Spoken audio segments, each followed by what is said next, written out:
कश्मीर में आई है इस सदी की सबसे भयानक आपदा। लोग परेशान हैं, हैरान हैं, त्रस्त हैं, मदद की उन्हें दरकार है। हालांकि सेना ने मोर्चा संभाला हुआ है, लेकिन बहुत बड़ी संख्या में लोग वहां पर प्रभावित हुए हैं। हमारे संवाददाता आसिफ सुहाफ भी लगातार वहां से रिपोर्टिंग कर रहे हैं, जान की बाजी लगाकर तमाम तस्वीरें आप तक पहुंचा रहे हैं। जम्मू कश्मीर में इस वक्त क्या स्थिति है, जानने की कोशिश करते हैं आसिफ सुहाफ से ही। आसिफ, आप तो लगातार घूम रहे हैं, जम्मू कश्मीर के तमाम इलाकों में गए, चप्पे चप्पे पर आपकी नजर है। सबसे पहले जरा यह आप बताएं कि आपने वहां क्या देखा, आंखों देखा, क्या कुछ देख पा रहे हैं, क्या स्थिति है इस वक्त?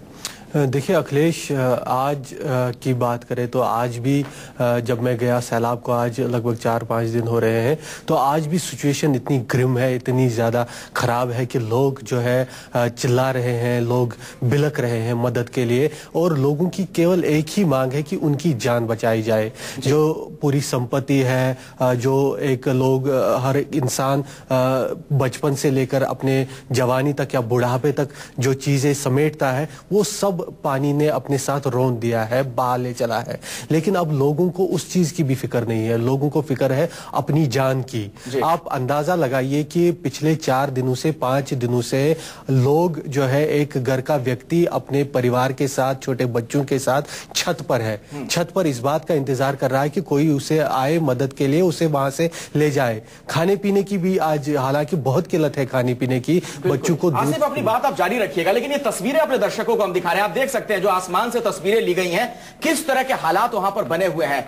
मदद के लिए तमाम कोशिशें की जा रही हैं। आसिफ, वहां पर जरा एक बात बताएं, ये जो तस्वीरें हम दर्शकों को लगातार दिखा रहे हैं, आपने वहां बहुत करीब से ये चीजें देखी हैं।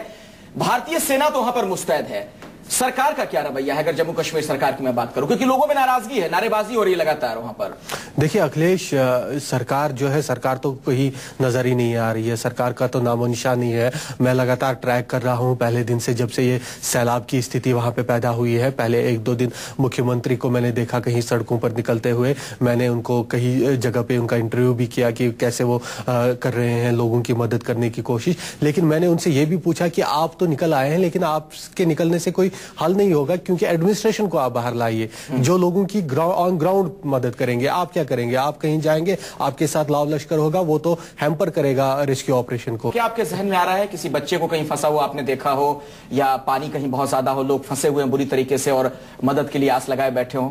ऐसी बहुत सारी घटनाएं मेरे बिल्कुल सामने हैं, आंखों के सामने। जो कुछ मैंने तबाही का मंजर देखा, उसमें से मैं आपको ताजा मामला बताता हूं आज का। एक बाप था, उसको रेस्क्यू किया गया था, और एक माँ थी, उसको रेस्क्यू किया गया था। अलग अलग 2 परिवार की ये बात बता रहा हूं आपको।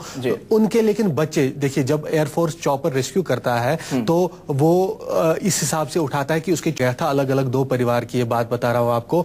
उनके लेकिन बच्चे, देखिए जब एयरफोर्स चॉपर रेस्क्यू करता है तो वो इस हिसाब से उठाता है कि उसके चॉपर में कितने लोग आएंगे। तो एक माँ को जब उन्होंने उठा लिया तो उस चॉपर को उसी टाइम उसकी जो संख्या थी 17 लोगों की, वो पूरी हो गई। उस माँ के 2 मासूम बच्चे, एक 4 साल का बच्चा और एक 2 साल का बच्चा नीचे रह गया। तो वो बिलकती रह गई, वो चिल्ला रही थी। वो एयरफोर्स स्टेशन पे मैंने उसको देखा, वो मेरे हाथ जोड़ रही थी, दूसरों के हाथ जोड़ रही थी कि मेरे वो 2 बच्चे हैं, मासूम बच्चे छत पर है, उनको लाइए।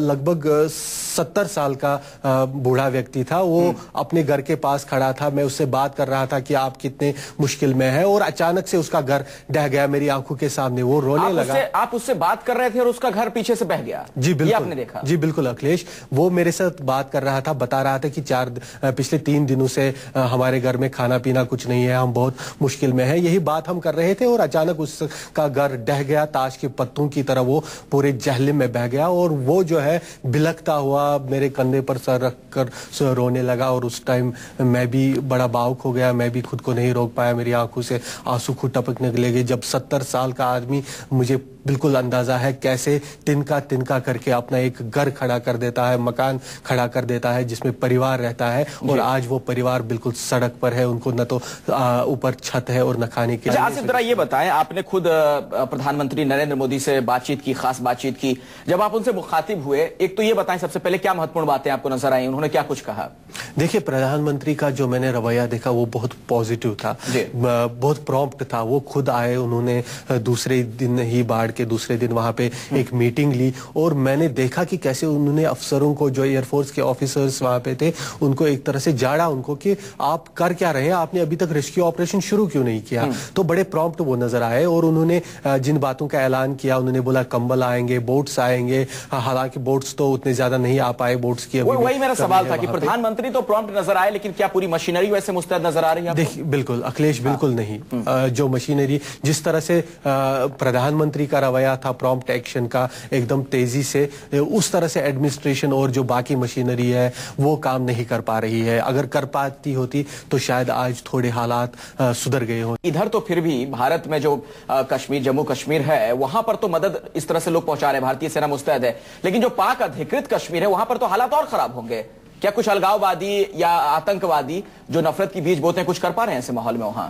क्या आपको जानकारी मिल पा रही है? देखिए, उस बारे में तो अभी उस तरह का पीओके कुछ सोर्स आपके बता रहे हैं? पीओके में जो है वहां पे भी बाढ़ से प्रभावित लोग हैं, लेकिन ये बात भी सच है कि वहां जो मिलिटेंसी का इंफ्रास्ट्रक्चर है वो इंटैक्ट है। लगातार पिछले दिनों में हम बात कर रहे थे सेना के अधिकारियों से और बहुत लोगों से कि वहां पे जो है ट्रेनिंग कैंप्स में मिलिटेंट पूरे भरे हुए हैं और वो इन्फिल्ट्रेशन की कोशिश करेंगे। हो सकता है वो इस चीज का फायदा उठाकर इस समय वहां से घुसपैठ करने की कोशिश करे, इसकी संभावना बनी। मतलब आतंकवादी इसे भी एक मौके के तौर पर ही देख रहे हैं? जी बिल्कुल, कोई धर्म ईमान नहीं उनका। जी बिल्कुल अखिलेश, ये एक संभावना है बनी। चलिए, बहुत बहुत शुक्रिया आसिफ इस बातचीत के लिए। लेकिन जाहिर तौर पर बहुत खराब हालात हैं और ऐसे में जरूरत इस बात की है कि मदद और ज्यादा करे, भारतीय सेना की कुछ और मुस्तैदी वहां पर नजर आए तो स्थितियां और ज्यादा बेहतर हो सकती है आने वाले वक्त में।